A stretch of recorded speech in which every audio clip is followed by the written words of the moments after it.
خليك دايما مكتفي بنفسك مهما كانت الناس من حواليك. خليك دايما واثق انك تقدر تعمل كل حاجة بنفسك ولنفسك بدون ما تلجأ لحد.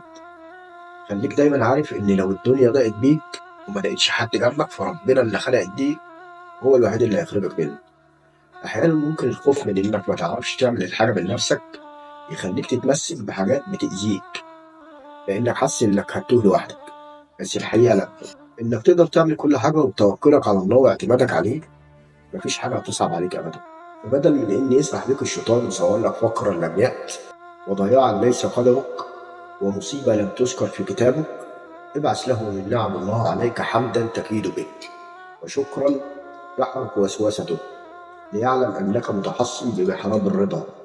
رب العزة قال في سورة طه: ومن أعرض عن ذكري فإن له معيشة ضنكا ونحشره يوم القيامة أعمى قال رب لم حشرتني أعمى وقد كنت بصيرا قال كذلك أتتك آياتنا فنسيتها وكذلك اليوم تنسى.